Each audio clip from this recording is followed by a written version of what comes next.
our last stop of this field trip today. We're at home number 94, which is owned by Art. And Art did a creative rendition of the villa model here. It's a 2-bedroom, 1-bathroom.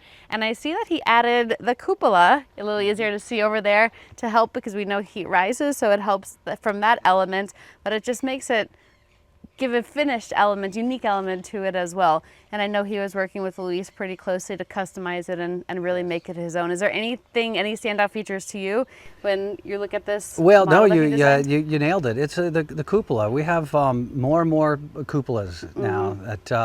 It's just, like you said, it's proven. It has this kind of chimney effect. You know, it just the heat goes up and out.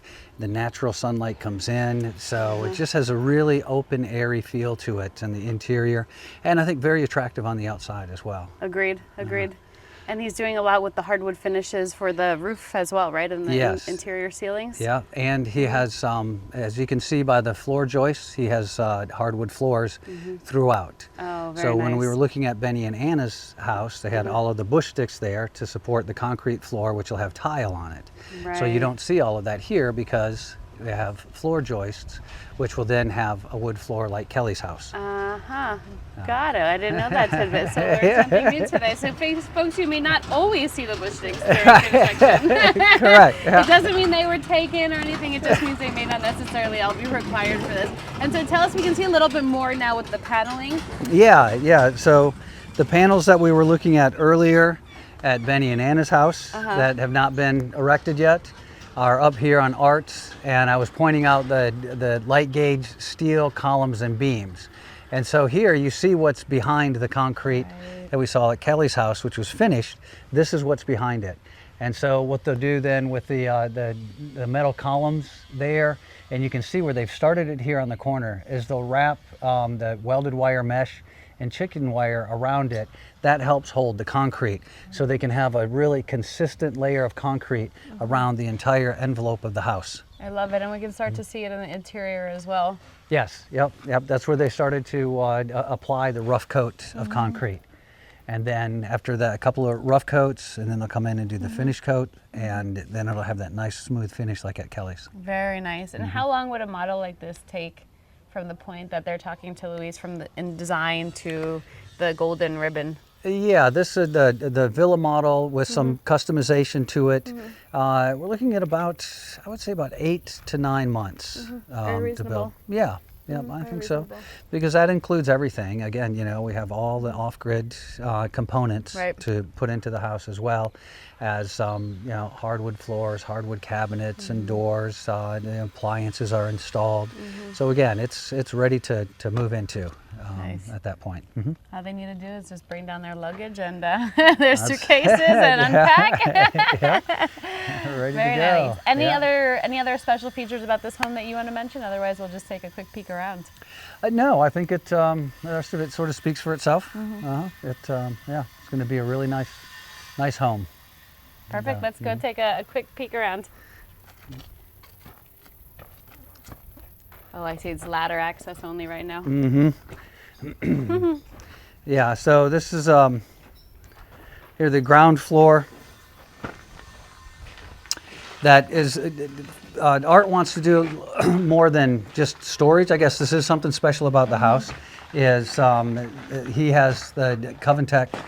It's not Coventec now. That's a manufacturer, but the polystructure walls on the ground floor, because he wants this to be able to be converted into a bedroom. So not just storage. That's why you see the windows the way they are. The walls are now insulated so that he could have an air-conditioned space here on the ground floor. Smart. And tell us about the cistern here. It's yes. Quite a big cistern. Yeah, this is a huge cistern. Most of the cisterns we have range between 8,000 and 11,000 gallons. We calculate that like we calculate the electricity as like, somebody's lifestyle and budget, but also based on, one day, they may resell it or whatever. So you just want to size it based on how many people may occupy the house at some point. And then we calculate for April and May as if there would be like no rain at all. What are the chances that that would happen? Except in 2024, I think we had no rain at all for 2 months.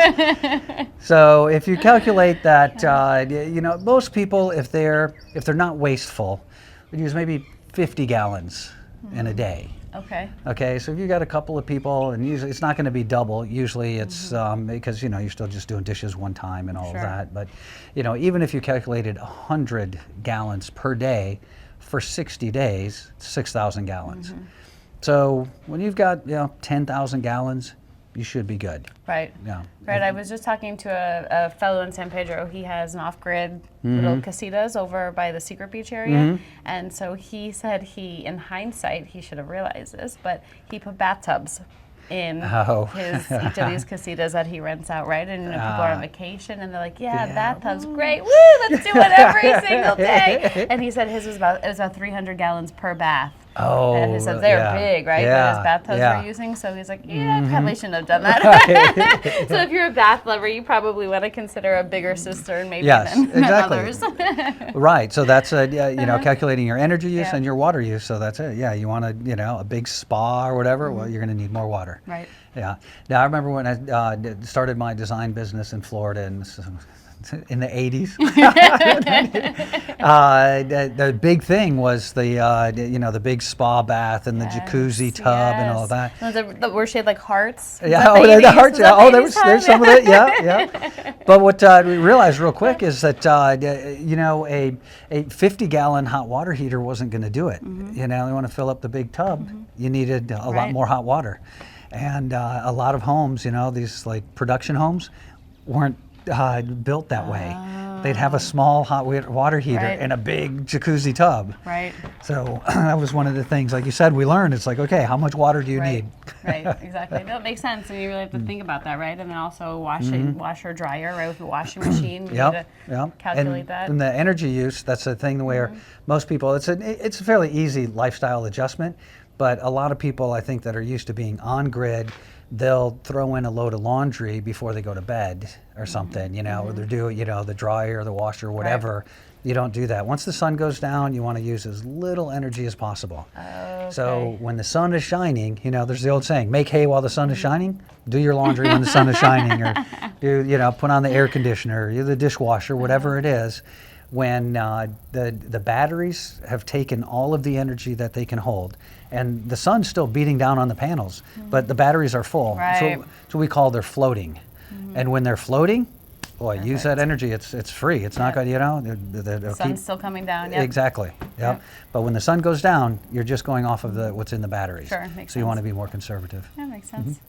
Yeah, so we have some people do like an auxiliary tank for just irrigation. And so one of the things we're starting to look at is compartments maybe in the cistern, so that you have your water that you use in the house, but then you can also have a separate system that's irrigation, because that doesn't need to go through the filters. Sure, it's like gray water recycling concept. Right, same idea. Yep. But kind of in reverse. Right, exactly.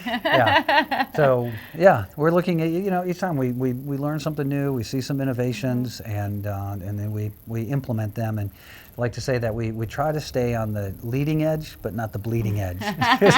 Right, you don't want to be the first adopters. Somebody has a brilliant new idea, but it was never tested. Okay, well, test it a few times and then we'll do it. Well, and now too, with technology, they've come so far. And I remember with solar panels initially, when you first started hearing about them, early 2000s at least is when I started hearing about solar panels and how expensive they were. And now you can get a very nice set of solar panels and battery, and it's not as expensive as it was when it first came out. So. It's very true. And and the cost of grid power, I've been monitoring this over the years, and it was about 4 or 5 years ago where it kind of reached on par with going off grid and what it would cost you in your electricity bill. Right. And the calculation there is you look at all the components of the system, you look at the lifespan, depreciation, all that, and you say, okay, if that were to be amortized, what would my monthly payment be? And like I said, 4 or 5 years ago, it got to the same as what you would be paying for that many kilowatt hours for the BEL system. Now it's better. Right. The difference is it requires the upfront investment. Sure. But when you do that, I say, you're buying energy at today's prices then. So you lock it in, you buy that system, and eventually components will have to be replaced. And so if you then budget for that, you'll have to budget less than you would if you were paying a monthly utility bill. Right, makes sense. So Right, yeah, makes a lot of sense. the lithium batteries really changed that. That was the big thing. Like you said, solar panels they got better. Right, you know, evolved over the years. oh, and- definitely. Instead of 250 watt panels, now you can get 700 watt panels. And so the lithium batteries, though, when they first came out, they were 5 times the cost of the lead acid batteries. And so yeah, but they last twice as long. It's like, that's a pretty simple math. That's like, that's like primary school math here, right? They last twice as long, but they're 5 times. It's like, this makes sense. Call me back when they're at least, at par. At par, Closer, right. And so when they got to that point where it's like, okay, they're twice the cost and they last twice as long, that was the time where we pulled the trigger and said, okay, it's time to switch to lithium, because now the cost is the same, but the lithium is better. It's a smart battery. In other words, when it goes down, when it's being drained, and then it comes back up again, it doesn't take the life of the lowest percentage, which is what lead acid batteries do. If you drain them down below 50% over and over again, you bring down the life, and they just don't hold the full charge. Sounds like my Mac. But lithium batteries, they can go down, they can come back up, and they charge up faster. So it made perfect sense. Now, even the price is better, and the technology is better. Right. So And they're smaller too. So now we can, in a little solar closet like we showed at Kelly's, to get the same amount of power, you need, a room this size of lead acid battery. Well, not necessarily exaggeration. Right. But yeah, it would be, probably 3 or 4 times the size that you would need to store all those batteries. Makes sense. Yeah, and so the first house we built, we had a separate shed for the batteries. Yeah. When was that first house built? So that was 2011. Yeah. So our anniversary day is September 8th, 2010. That's when we got all of our, environmental compliance. And so right away we sold a property, designed a house, and built it in 2011. And that was our little Serafina model, our little cottage. And it's interesting, Rachel, is that's kind of what I thought was going to be the pattern in Carmelita Gardens. I wasn't sure back then. Like you were saying, off grid, I don't know, And so I wasn't sure either, Obviously I believed in it, but I didn't know how many other people would believe in it. So it doesn't matter if I believe in it. Right. You got to find enough people who also feel the same, right? And so then I thought, okay, we're probably going to do like a half a dozen of these little cottages, and then somebody will want a river house with maybe 2 bedroom, 1 bath. Well, that was the second house, was the river house, 2 bedroom, 1 bath. And I was okay, well, maybe we'll build a few of these. The third house was the Casa del Sol, which is the blue house with the pool, luxury, the gourmet kitchen, luxury, sitting on 2 lots. I'm like, wow, okay, this really blew me away. And now we've just done this tour, and you see the houses that people are building off grid. It's amazing. So we've come a long way since 2011. It's amazing, and when people come down, and when we drive through the community, you'll see there's a variety of homes. It's not all the same, because we understand that not everyone is looking for the same thing. So when you're able to come into a community where you have like-minded individuals, right off the bat, you're all have that common. The commonality of being off grid. Right now, you can come in here and you can really create something that's your own, and that's fun. It is, and it's also comforting for people to know that they're not alone in this. They're not the first ones. They're not the pioneers, the guinea pigs on the bleeding edge, whatever. But all of these people have done it, and they love to share their ideas and the things that they've done. It's like, oh, here, come into my house. Look at this is what I did. It's like, that's interesting. And so then you can get these ideas to incorporate into your own home that work, and you can see it, you can touch it, you can feel it. It's like, wow, that works. I want to do that in my house. No reinventing the wheel. You don't have to. You don't have to if you don't want to. Right, exactly. Yeah. Well, this was great, Phil. Thank you so much for taking us around to these 3 homes. They're looking great. It's nice to see the different stages of construction as well, because sometimes it's hard to visualize what's underneath the walls. Right. So this was fantastic, and I would just recommend, if anyone has any questions about Carmelita Gardens or about the different models here, pricing, of course, do reach out to us. Information is in the description link below, and we would love to hear from you. Any final words here, Phil? Yeah, well, thank you. Really, Rachel, we've known each other a long time, and as we've said, we've been wanting to work together since the beginning, and it's just great to be working with you. And I know Lisa's and everybody is really excited. So thank you for all you've done, and we look forward to great things together. Yes, we're looking forward to it, and we're looking forward to meeting all of you as well. Bye, everyone. We are here at home number 94, about a month and a half after recording the first part of this video, and just wanted to give you a quick update of what's going on. As you can see, the walls are up, roof is on, the cupola looks almost completed, just need the windows, putting the railings along the deck. Unfortunately, we're not able to get upstairs yet because it's just scaffolding, so we don't have proper stairs to get up there and show you what that view looks like. But a lot of progress has happened here at this home over the last month and a half. So let's just take a quick peek around, and you can see some of the big differences.